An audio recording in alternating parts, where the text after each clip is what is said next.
Hello my dear students, today we will speak about some applications on electrolytic cells, on electrolysis.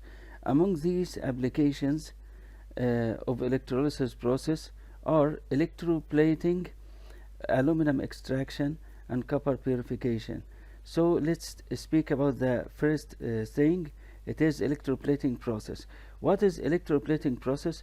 It is the covering of some metals with another metal of thin layer of this metal which cover the other metal.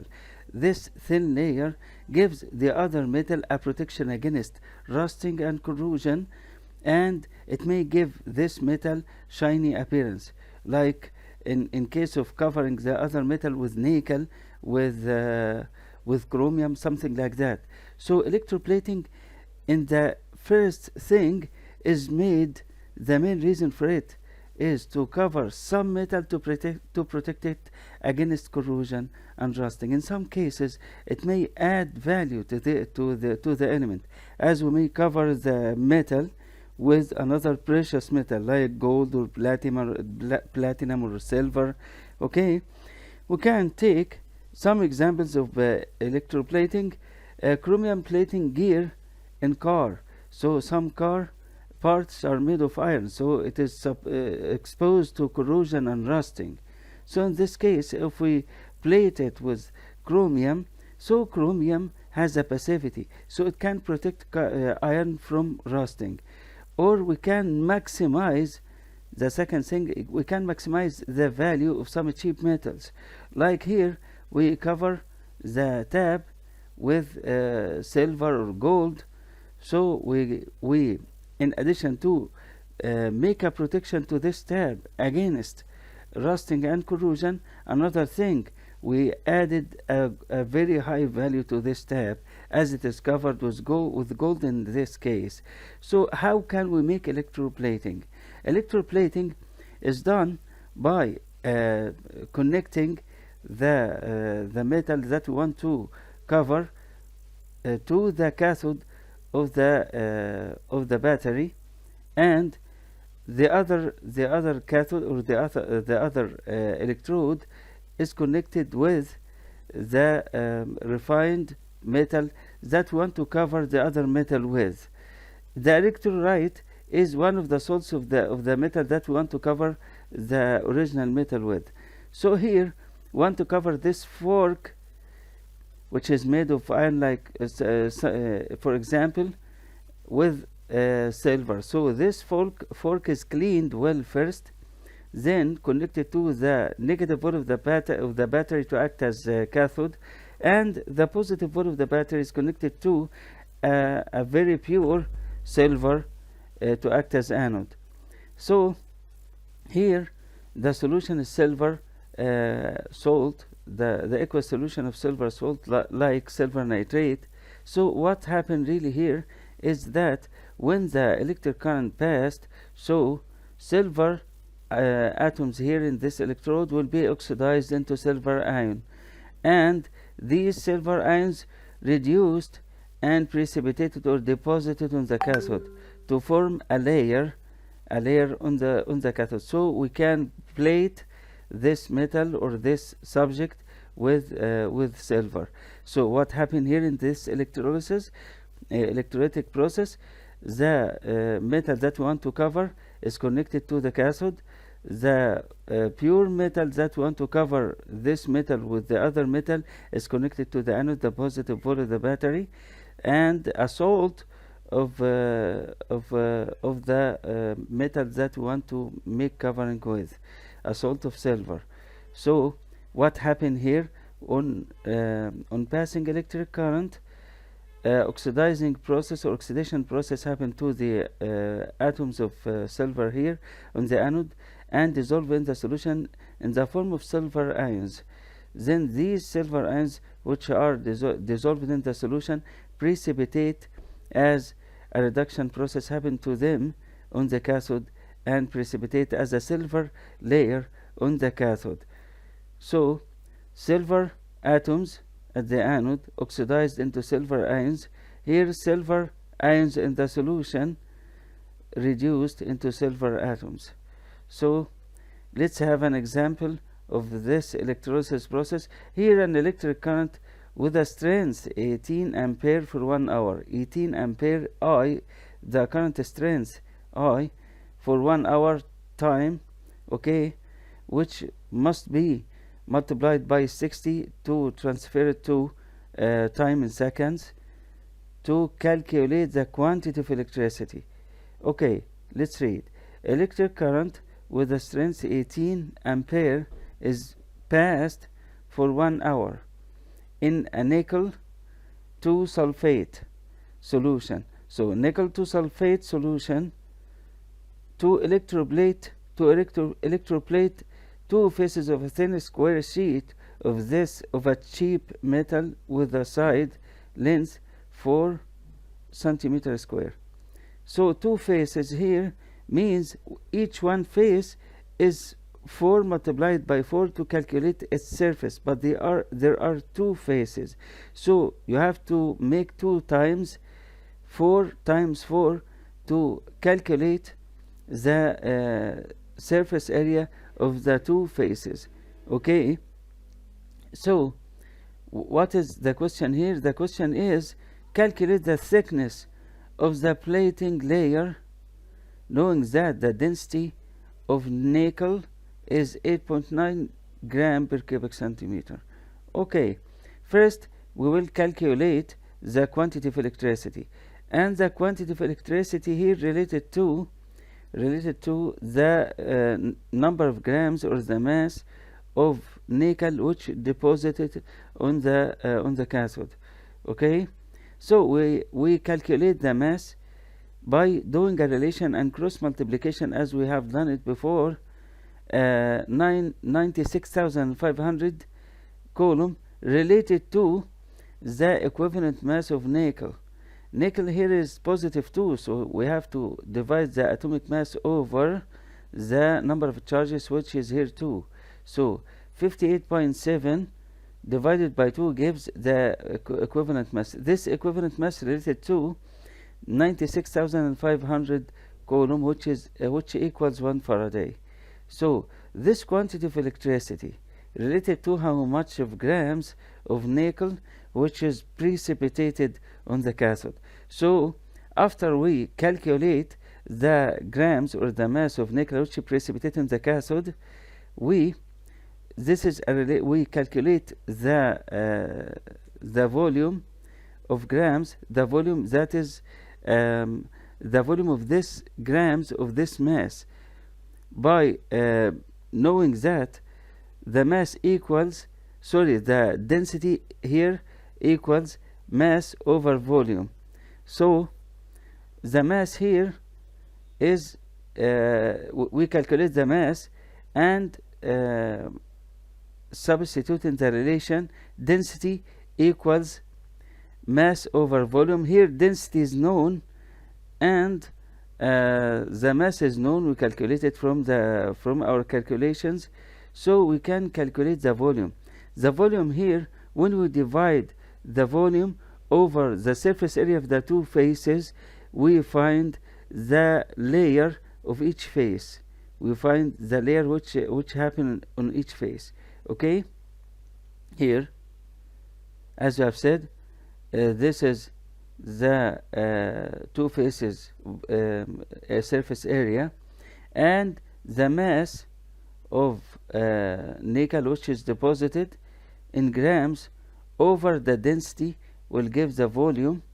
Then this volume is divided by the total surface area on the two faces, which gives the thickness of the nickel on each surface of the two surfaces. Okay, here we will speak about the extraction of aluminum. Aluminum, as in nature, it is not found like this. It is a very active element. It is in the 3A group. So in this case, it is found in an bauxite ore. Bauxite ore is composed of mainly of aluminum oxide. Aluminum oxide as a rock must undergo some dressing process. After this dressing, as we have taken in iron, first we have take the iron we have take the iron and make some crashing, centering, concentrating. Then there is some chemical modifications like roasting to have the iron in purest form, the oxide of iron in purest form. Here bauxite, we will make some dressing to this bauxite, or then we will put these bauxites into the aluminum extraction cell. Okay, so here we put aluminum oxide, this is bauxite, dissolving it in cryolite Na3Al(F6). okay, this is cryolite containing some little amount of fluorspar. Fluorspar is calcium fluoride. It is added to decrease the mixture melting point from 2045 into 950. So calcium fluoride also increase the conductivity of this mixture. This mixture includes the bauxite, aluminum oxide, cryolite, fluorspar. Fluorspar is added to decrease the melting point from 2445 degrees Celsius to 950, okay, and also to increase the conductivity of this mixture.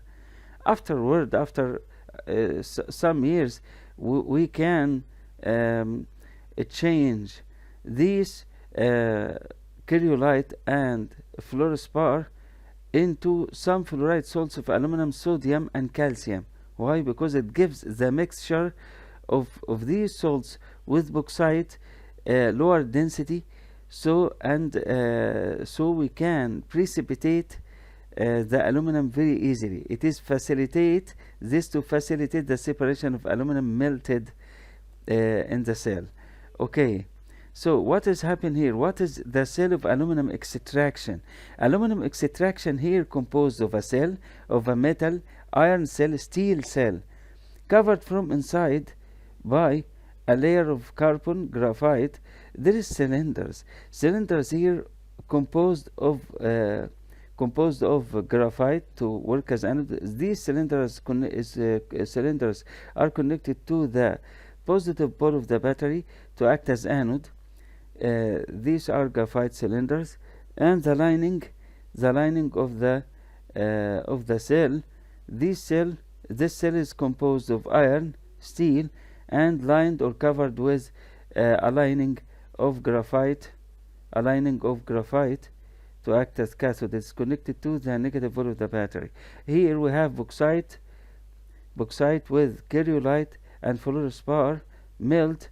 So after the electric current passed through the anode here and go to the cathode, what really happened is the reduction of aluminum in the cathode and the oxidation of oxygen in the anode. So here 3 oxygen atoms in the liquid form oxidized in the anode and release 6 electrons, and forms 3 atoms in the gaseous form, O2, and the reduction process happen here on the graphite lining to the aluminum. So aluminum positive 3 turns into aluminum 0 liquid.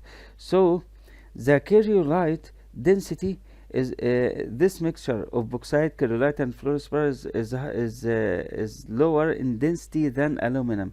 So when aluminum separates from this mixture, it will precipitate down and go out from this cell by a special opening.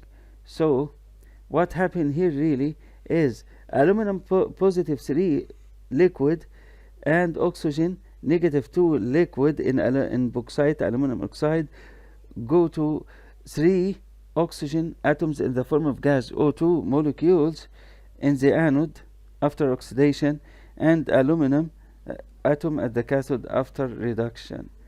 So this is a very important question, or a very important note. There is some questions comes on this note in the exam, so we have to put it into consideration. Why we change this graphite cylinder, the graphite of the anode, not the cathode, the graphite of the anode, the graphite cylinders. Why we have to change these graphite cylinders after time? Because here the anode, the oxidation of oxygen ions or oxides into oxygen gas. So oxygen gas evolved in this anode. So while its evolution, it reacts with carbon cylinder, makes carbon monoxide and carbon dioxide. So afterward, these carbon cylinders consumed by the reaction with the oxygen, which is evolved in the anode, oxidized and evolved in the anode, forming carbon monoxide and carbon dioxide. So another thing here that we will speak about the purification of copper. So copper in the industrial purposes is very good, but there is some industrial purposes that we want to purify copper. We have more purification to copper. Something like we make cables which connect electricity. So if there is some very small traces of other elements like zinc, iron, silver, gold, it will reduce the electric conductivity of copper. So before we use it as copper, as wires, as electric wires, we have to purify it from 99% to 99.95%. So how can we make it? Okay, here this cell, the copper here is the impure copper is connected to the positive pole of the battery to act as anode, and the pure copper is connected to the cathode. So electric current here will pass. What will happen? Some elements like zinc here and iron is more easily to be oxidized than copper. So when copper is oxidized into ions here in the solution, okay, so zinc and iron will be oxidized and dissolved in the solution. And there are some elements like gold and silver, they are not willing to be oxidized because their oxidation potential is very, very low in comparison with copper. So the oxidation potential of copper, if you remember it with me, it is negative 0.34 volt, and the reduction potential, the oxidation potential of silver and gold is very lower than this value. So silver and gold here is not readily to be oxidized like copper, but the elements which will be oxidized is iron and zinc. So iron and zinc oxidized when the electric current passes, and copper oxidized. All these are ions dissolved in the solution.